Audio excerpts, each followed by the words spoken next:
Hello, friends. As promised, welcome to the most interesting episode 21 of Mahabharat.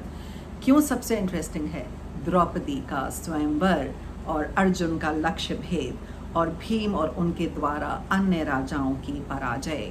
पिछले episode में आपने देखा था कि कर्ण और सभी राजाओं ने बहुत कोशिश करी परंतु लक्ष्य नहीं भेद पाए और कर्ण को तो वो कर सकता था पर द्रौपदी ने मना कर दिया, कहा कि वो सूत्रपुत्र है. तो आगे कथा बढ़ाते हैं इस कथा को आराम से. तो वैशंपायन जी ने जन्मेजय से कहा कि जब सारे वीर राजा इत्यादि लक्ष्य नहीं भेद पाए और डोरी नहीं चढ़ा पाए, उसी समय वहाँ पर बहुत गंभीर वातावरण हो गया कि इस कन्या का क्या होगा. उसी समय सब पांडव ब्राह्मणों के वेश में ब्राह्मण समुदाय के लोगों के साथ खड़े थे और अर्जुन तो मन में ठान ही चुके थे कि इस बार उन्होंने द्रौपदी को जीतना है. तभी अर्जुन ने खड़े होकर धनुष चढ़ाने की तैयारी कर ली और आगे बढ़ना शुरू किया. ये देखकर सब दंग रह गए कि इतने बड़े बड़े राजा, बलशाली राजा सब आए, दुर्योधन और शल्य और जरासंध, और ये ब्राह्मण ये कैसे कोशिश कर सकता है. सब उसके सादगी और डील डॉल की बड़ी प्रशंसा करने लग गए कि देखो कितना सादा ब्राह्मण है और डील डॉल कितना अच्छा है. तो ब्राह्मणों को तो बहुत प्रसन्नता हुई और कहा कि अगर ब्राह्मण निश्चय कर ले तो वो कुछ भी कर सकता है. आपको पता ही है कि ब्राह्मणों ने ही ज़्यादातर अस्त्र शस्त्र की विद्या, चाहे वो श्री राम हो, चाहे वो पांडव हो या कौरव हो, उनको दी. चाहे वो द्रोणाचार्य थे, चाहे कृपाचार्य थे, ये सब ब्राह्मण ही थे. तो जैसे कहते हैं ना, जैसे परशुराम जी कर सकते थे, ऐसे ब्राह्मण ही ये सब कुछ कर सकते हैं. सब ब्राह्मण उन्हें आशीर्वाद देने लगे. उसी समय अर्जुन धनुष के पास पहुंचे. उन्होंने धनुष की प्रदीक्षा करी. ये फर्क है क्योंकि अर्जुन एक अस्त्र और शस्त्र का सम्मान करना चाहते थे. ये आदर देने की बात है. उन्होंने धनुष की प्रदीक्षा करी और मन ही मन भगवान शंकर को और कृष्ण को प्रणाम किया और बड़ी सहजता से धनुष को उठा लिया.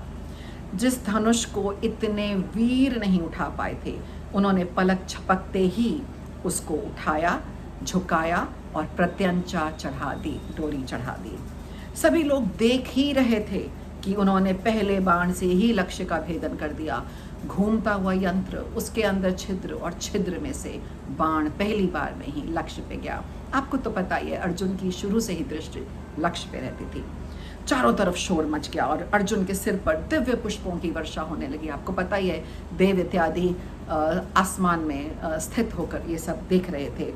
अर्जुन को देखकर द्रुपद बहुत प्रसन्न हुए. उनको मन ही मन तो शक था कि ये शायद पांडव पुत्र अर्जुन है और उन्होंने उसकी सहायता का निश्चय किया. जब युधिष्ठिर ने देखा कि अर्जुन ने तो अपना काम कर लिया, द्रौपदी को स्वयंवर में जीत लिया, तब वो झट से नकुल और सहदेव को लेकर विश्राम अपने निवास स्थान पर चले गए ताकि उनकी पहचान ना हो पाए, क्योंकि पांचों को इकट्ठा देखकर तो फट से सब समझ जाते. द्रौपदी ने बहुत प्रसन्नता से अर्जुन के गले में वरमाला डाल दी. उसको भी मन ही मन ये था कि शायद ये अर्जुन ही है. वह द्रौपदी के साथ रंग भूमि से निकले अर्जुन बाहर. तब राजाओं ने देखा कि द्रुपद अपनी बेटी का विवाह एक ब्राह्मण से कर रहे हैं, तो वे बहुत क्रोधित हुए और वहाँ पे उन्होंने इसको अपना अपमान समझा कि इतने यशस्वी राजा आए हैं और वो ब्राह्मण से अपनी पुत्री का विवाह कर रहे हैं. तो उन्होंने द्रुपद को मारने के लिए अस्त्र उठा लिए. ये देखकर द्रुपद डर गए और ब्राह्मणों की शरण में गए और ये देखकर भीम और अर्जुन उनकी रक्षा के लिए आ गए, क्योंकि द्रुपद को था कि इतने सारे क्षत्रिय अगर इकट्ठे मिल जाएं, और वो तो युद्ध के लिए तैयार भी नहीं थे, तो शायद बहुत कठिनाई हो जाएगी. जब ब्राह्मण मदद के लिए आए तो अर्जुन ने मुस्कुराकर कहा, आप लोग बस तमाशा देखिए. वरकर्ण आदि सब वीर इकट्ठे उन ब्राह्मणों पर टूट पड़े, उन दोनों पर टूट पड़े. और जब अर्जुन और कर्ण का सामना हुआ तो देखने वाला नज़ारा और समा था. सब दंग रह गए. अर्जुन के बाणों से कर्ण अचेत से हो रहे थे. कर्ण ने बड़ी हैरानी से कहा कि कहीं आप स्वयं परशुराम या इंद्र तो नहीं है. उसने कहा, अगर मैं क्रोध में युद्ध करूं तो अर्जुन या इंद्र और परशुराम के सिवाय कोई मेरे बाणों को सह नहीं सकता, मेरा सामना नहीं कर सकता. तब अर्जुन ने कहा, मैं समस्त शस्त्रों का ज्ञाता, रहस्य और ब्रह्मास्त्र का ज्ञाता हूँ. ऐसे प्रतिद्वंदी अगर ब्राह्मण भी हो तो शायद उनको हराना असंभव है. कर्ण ने उसे अजय ब्राह्मण समझकर, जो ब्रह्मास्त्र का ज्ञाता है और सारे दिव्यास्त्र जानता है, प्रणाम करके पीछे हट गए, युद्ध से पीछे हट गए। उधर शल्य और भीम के बीच में भी गदा युद्ध चल रहा था। दोनों अत्यंत बली थे। भीम ने राजा शल्य को जमीन पर गिरा दिया और हरा दिया, परंतु वध नहीं किया, क्योंकि वो वहां किसी का वध नहीं करने आए थे, वो तो पांडव थे। पर यह सब देखकर सबने सर्व सहमति से युद्ध बंद कर दिया। सबने सोचा शायद ये ब्राह्मण के रूप में कोई बहुत ही प्रसिद्ध लोग हैं या देवगण हैं कि क्या हैं, या ब्राह्मण के श्राप से सबको डर लगता था, और ये सब नियम के अनुसार हुआ था, कोई नियम नहीं तोड़ा गया था। तो सबने सबकी सहमति से और उनसे पराजय के बाद युद्ध को रोक दिया। भगवान कृष्ण ने पहले ही पांडवों को पहचान लिया था, तो उन्होंने सबको नम्रता से समझाया। वहाँ खड़े जितने राजा लोग थे और सब थे, कृष्ण जी ने उनको बताया कि यहाँ कोई धर्म का उल्लंघन नहीं हुआ। ब्राह्मण तो विशेष माने जाते हैं। अगर कोई ब्राह्मण अपने नियम अनुसार द्रौपदी को पाता है तो आपको आपत्ति नहीं होनी चाहिए।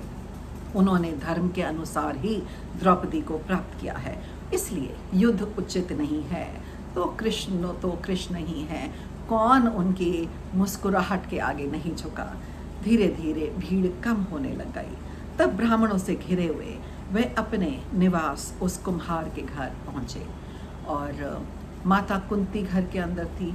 उन्होंने कभी सपने में भी नहीं सोचा था कि ऐसा भी कभी कुछ हो सकता है। और क्योंकि रात्रि का तीसरा पहर हो चुका था, तो माता कुंती के मन में बहुत संशय था, बहुत घबराहट थी। हर माँ को होती है कि कहीं दुर्योधन ने कोई अनिष्ट तो नहीं किया, कहीं उसने उन्हें पहचान तो नहीं लिया। ये सारे सवाल उनके मन में थे और उन्हें चिंताग्रस्त कर रहे थे। कि ये सब सोच के जब तीसरे प्रहर वह द्रौपदी को लेकर वहाँ पहुँचे, तो माता कुंती ने सोचा कि वह भिक्षा लेकर घर आए हैं, जैसे हमेशा आते थे। आगे क्या हुआ बहुत बहुत मुश्किल है अभी बताना, क्योंकि एक बहुत लंबी कथा है। उस पर आगे की बाकी पूरी कहानी टिकी हुई है, और द्रौपदी की आप कहते हैं सम्मान भी उसी के साथ जुड़ा हुआ है, और एक माँ के वचन का सम्मान भी। तो आगे क्या हुआ और भी इंटरेस्टिंग है, इसलिए उसका वर्णन 22वें एपिसोड में, 22nd एपिसोड में होगा। And I sincerely hope you all enjoyed this 21st episode. बहुत डिटेल्स में तो नहीं बता पाई, नहीं तो बहुत टाइम लगता, क्योंकि इतना सुंदर दृश्य, इतनी सुंदर लड़ाई और इतना भव्य नज़ारा कि कैसे इतना जल्दी कोई बता दे। पर महाभारत है, कहनी तो है और संक्षेप नहीं सही। So looking forward to all of you in the next episode. Have a nice day all of you.